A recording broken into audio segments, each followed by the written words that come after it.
J'arrive pas à y croire. C'était lui ? Tout va bien se passer, Madame Rim. Ouais, j'en ai aucun doute. Ça sonne cliché, mais mon enfance était un vrai cauchemar. Où est-ce que tu regardes ? Je suis là, Becca Rim. Sors d'ici, espèce de hamster! Ce crétin riche là, c'est Lester Gribble. Je le détestais, mais en même temps, j'étais amoureuse de lui. C'est tellement la honte. Déjà, pourquoi je passais du temps chez lui ? Jamais de la vie j'aimerais une fille aussi pauvre et laide que Becca! C'est parce que mon père travaillait en tant que chef personnel pour Monsieur Gribble-Lesser, le père de Lester. Ah, c'était un vieil homme si méchant. Enfin, pourquoi est-ce que je parle au passé ? Un jour, il y avait une fête chez les Gribbles. J'attendais que papa ait fini de travailler quand j'ai vu quelque chose d'étrange.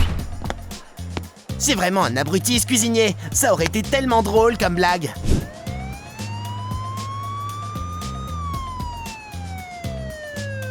Papa ! Enlève tes sales mains de moi. Monsieur Gribble-Lesser est décédé après avoir mangé quelque chose. Il était terriblement allergique aux fruits de mer, et une demi-heure avant sa mort, Lester avait jeté une crevette pourrie. Une coïncidence ? Je ne pense pas. Sauf qu'ils ont accusé le cuisinier. C'est à ce moment-là que mon horrible enfance a commencé dans un orphelinat. Je n'avais personne d'autre que mon père pour s'occuper de moi. Ça, c'est moi adulte. Pourquoi je pleure ? Laisse-moi rembobiner un petit peu. Comme tu peux le voir, je suis devenue beaucoup plus belle en grandissant. Après la fac, j'ai ouvert une petite entreprise de traiteur avec mon ami Joe. Tout se déroulait à merveille jusqu'à ce que... Salut Becca, t'as reçu une lettre. Papa est mort en prison. Il ne lui restait que 2 jours avant d'être libre. C'était tellement injuste. Il avait demandé que la lettre me soit remise après sa mort. Si tu lis cette lettre, c'est que je suis décédée. Il faut que tu saches que... Oh, la lettre était tellement vieille et abîmée qu'il y avait des mots qu'on ne pouvait plus lire. Pour savoir ce que papa voulait dire, je l'ai apporté à un rénovateur. Il s'est mis au travail mais m'a prévenu que ça prendrait du temps. Voici ton remède à la tristesse. Tada! Joe était un gars génial. Mais chaque semaine, je devais trouver une nouvelle excuse pour ne pas aller boire un verre avec lui. C'était comme un frère pour moi, tu vois ce que je veux dire ? Pourtant, il n'a jamais abandonné. Au travail, on a reçu des appels de la banque. Si on ne rembourse pas le prêt, on va perdre l'entreprise. Je sais bien, mais on n'a pas beaucoup de clients ces derniers temps. Si seulement quelqu'un entrait et disait « Bonjour, j'aurais besoin de votre service de traiteur ». Bonjour, j'aurais besoin de votre service de traiteur. Avec Joe, on a failli s'étouffer avec nos cafés. Joe était ravi, pendant que moi j'étais en train de réaliser que ce beau mec bien propre devant moi était ce crétin que je connaissais à l'époque où j'étais encore gosse. Il a ruiné ma vie. J'ai dû vivre dans un orphelinat et mon père était mort en prison à cause de lui. Alors que lui, il a juste touché son héritage et a vécu sans se soucier de rien. Je voulais lui jeter des trucs au visage pour qu'il prenne la porte et ne revienne jamais. Mais c'est là que j'ai regardé son visage débile et j'ai compris qu'il ne m'avait pas reconnue. Mais bien sûr que non. J'ai décidé d'en profiter et de me venger de Lester. Je vous en prie, asseyez-vous. Je m'appelle Kay, juste Kay. J'ai passé toute la nuit à chercher des informations sur Gribble Jr. sur internet. Le matin, quand je suis allée le voir pour parler des détails de sa commande, j'étais déjà au courant de ses affaires internationales, de sa collection de voitures de sport et de sa femme Miss Malibu 2020. Fausse comme y a pas. Quelle belle vue que t'as, espèce d'ordure. C'était pas compliqué de trouver un plan. J'avais juste besoin de détruire tout ce qu'il avait. Et en prime, je voulais lui briser le cœur comme il avait brisé le mien. Jamais de la vie j'aimerais une fille aussi pauvre et laide que Becca! C'est ce qu'on va voir. Donc ce sera une réception en l'honneur de votre anniversaire ? Oh ! Voici ma fiancée, Marissou. Enchantée, splendide corps, bronzage que vous avez là. C'est qui ? Voici Kay. Elle m'aide à organiser la fête. Oh, alors on ne va pas aller à Bali ? S'il te plaît, Lester ! J'allais te préparer une belle surprise. Marie, s'il te plaît, pas devant nos invités. Cette réception n'est pas seulement pour moi, mais aussi pour les associés de mon entreprise. C'est très important pour mon entreprise, on a quelques petits problèmes en ce moment. Je te l'ai déjà dit. Bla bla bla, je suis Monsieur Chiant. On dirait bien qu'il y avait des orages au paradis. J'ai trouvé comment me débarrasser de mon rival. Désolé pour ça, Kay.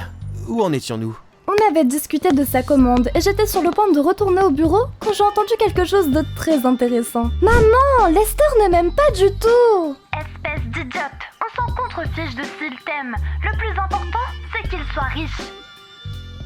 Je sais bien, mais je voulais lui faire une surprise. Mon Dieu, j'espère que tu n'avais pas prévu de lui dire que tu avais été sur la couverture de ce magazine. Oh non, il ne faut pas que Lester apprenne ce que je faisais avant de le rencontrer. Ou même mon vrai âge. Alors, agis comme une vraie dame pour l'amour de Dieu. Eh bien. Joe, tu peux faire une petite recherche pour moi ? Pendant que tout le monde profitait de la fête, Joe et moi, en tant qu'organisateurs, on supervisait tout. La réception a été un franc succès, mais Lester avait encore une grande surprise qui l'attendait. C'est pour la 7e table. Est-ce que tout est prêt ? Ouais, mais Becca, es-tu sûre que la vengeance te rendra heureuse ? Ça fait tellement de temps que ça s'est passé. Vous étiez enfant, t'as peut-être mal compris quelque chose. Joe, tu es mon ami. Aide-moi juste à écraser ce connard qui a gâché ma vie. Et je promets que j'irai à un rendez-vous avec toi. Maintenant, on a un deal. Joe m'a aidé à trouver une vidéo intéressante. Et maintenant, je voulais que tous les invités en profitent. Voici ma fiancée, Marissou. Ça te dérange si je me joins à ton enterrement de vie de garçon? Marie ? Qu'est-ce que c'est que ça ? Ça... Pourquoi est-ce que c'est sur cet écran ? Tu m'as humilié ! Oups. Maintenant, on suit le plan et on court au bureau de Lester. Je veux voir son visage quand il découvrira mon petit cadeau.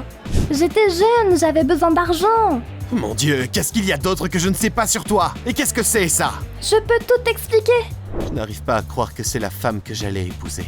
Tu es un abruti, je n'aimais que ton argent. Pendant que Lester s'occupait de tout ce drame, Joe avait volé une tablette de son bureau. Quel bon travail! Eh bien, notre travail ici est terminé, Monsieur Gribble. Merci, Kay. Vous savez, en fait... Non, laissez tomber. Mon pote Kid l'a même piraté.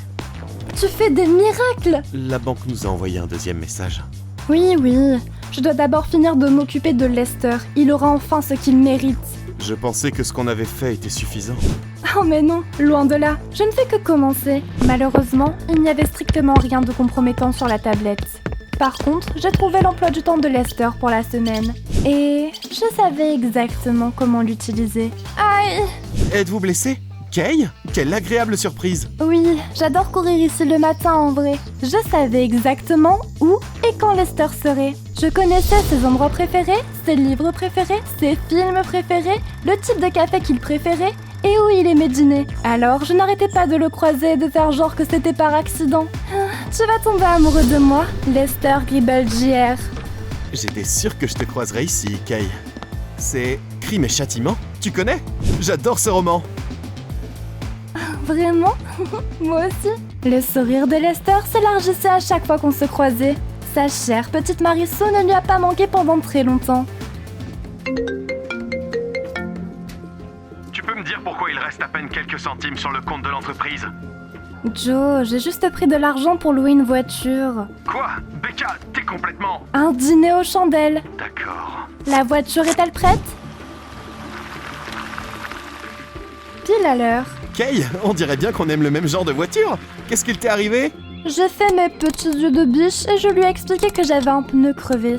Cette idiot m'a donné ses pièces de rechange et, comme prévu, m'a enfin invité à sortir. Kay, tu es incroyable. On a tellement de choses en commun. Je pense que c'est le destin. On a commencé à sortir ensemble et je traînais souvent chez Lester. J'ai décidé de faire quelques mauvais tours en plus avant de le larguer et de lui briser le cœur. Joe ne pouvait pas me résister et il venait toujours à ma rescousse. Un jour, j'ai éteint les caméras de sécurité dans toute la maison de Lester et j'ai laissé entrer Joe dans le garage. Coupe quelques fils sous le capot, laisse-le se débrouiller pour les réparations et je vais m'assurer que personne n'entre. Joe m'a envoyé un texto une fois qu'il avait fait ça et qu'il était reparti. J'ai rallumé les caméras. Mais de la fumée noire a commencé à sortir du garage. Qu'est-ce que t'as fait, Joe? Il y a un feu dans le garage! Il y a quelque chose qui a dû court-circuiter. Tu te moques de moi, là? Bien que... C'est encore mieux! Bon travail, Joe! Sauf que ma joie était de courte durée. Apparemment, la collection de voitures de Lester était assurée pour une somme astronomique. Donc, tout comme après avoir largué sa fiancée stripteaseuse, Lester n'est pas resté énervé bien longtemps. Mais quelle poisse!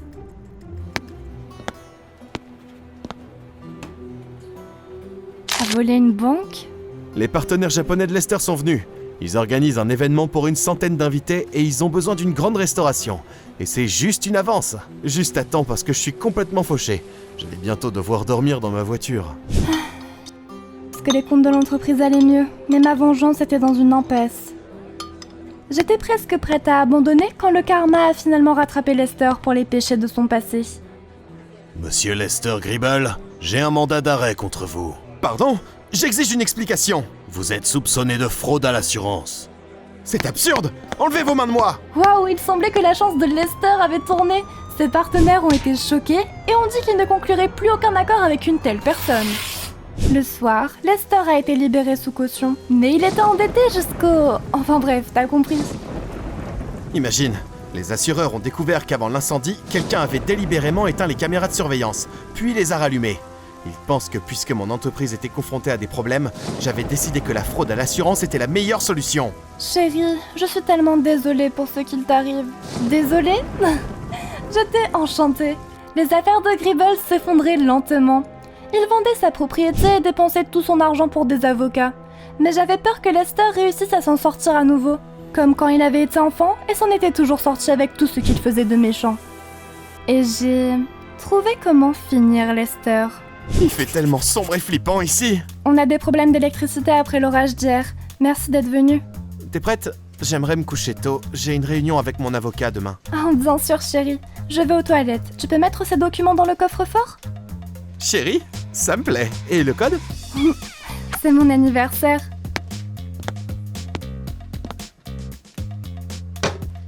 La nuit, je suis revenue discrètement au bureau. J'ai sorti l'argent et je l'ai caché à la maison. Il ne me restait plus qu'une petite comédie à faire le matin. Tout allait bien quand je suis partie. C'était l'argent de nos clients. Pas une seule caméra ne fonctionnait à cause de l'orage. Tout est terminé. Pas pendant mon service. On va retrouver le voleur. Il n'y a aucun signe d'effraction. Qui connaissait le code du coffre-fort? Qui?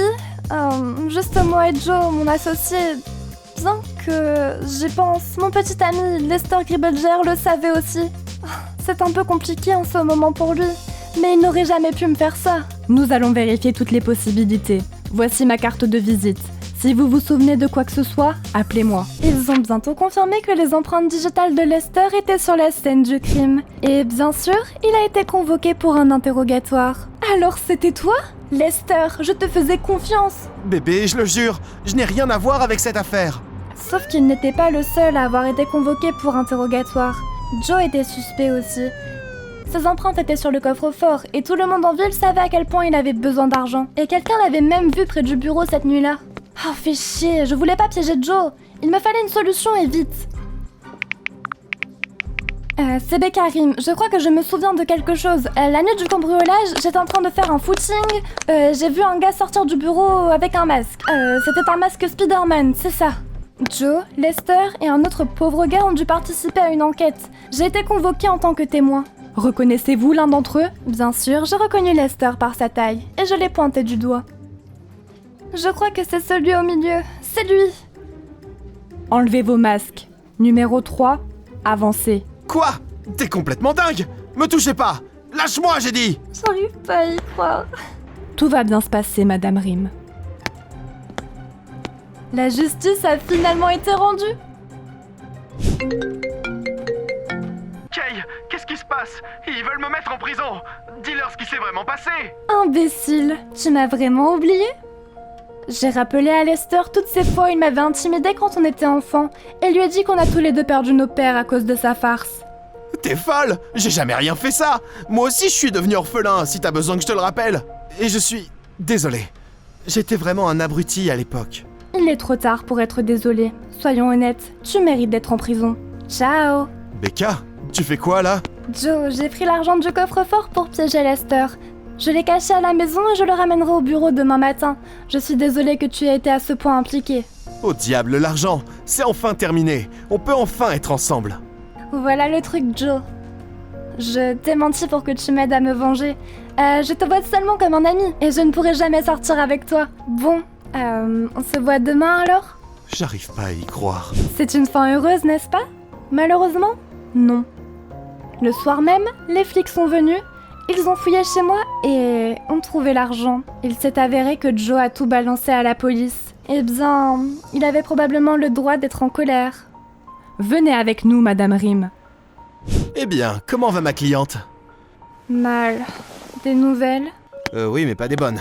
Monsieur Gribble a été innocenté et libéré. Joe n'a pas remboursé le prêt et la banque a saisi votre entreprise.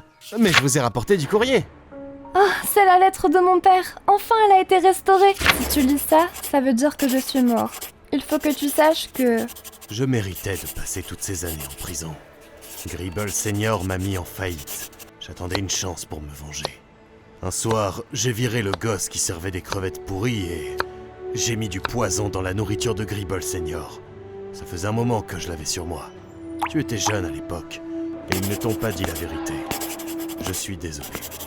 Je voulais juste que tu saches que la soif de vengeance a ruiné ma vie. Ne répète pas mes erreurs. Je t'aime, papa. Je voulais vous raconter une histoire sur la justice, mais à la fin, ça s'est transformé en une histoire où je perds tout. Mes affaires, ma liberté et mon meilleur ami, Joe. J'ai gâché ma vie et celle de Lester aussi. C'était un gamin horrible, mais il a grandi et est devenu un gars bien. Et surtout, il est innocent. Désolé papa, mais ton conseil est arrivé trop tard. Et puis, un agent de sécurité s'est pointé et a dit qu'on m'a fait sortir. Mais qui aurait fait ça pour moi? Lester? C'est toi qui m'as sorti de là? J'ai dû dépenser mes dernières économies. Mais tu sais, je tiens vraiment à toi. On s'est fait beaucoup de mal, mais bon sang, on peut pas réessayer? Mais pourquoi? On n'a plus rien. Je vais être jugé, c'est fini. Il me reste un dernier dollar. Prenons un café et essayons de penser à un plan. On dirait bien le début d'une belle histoire.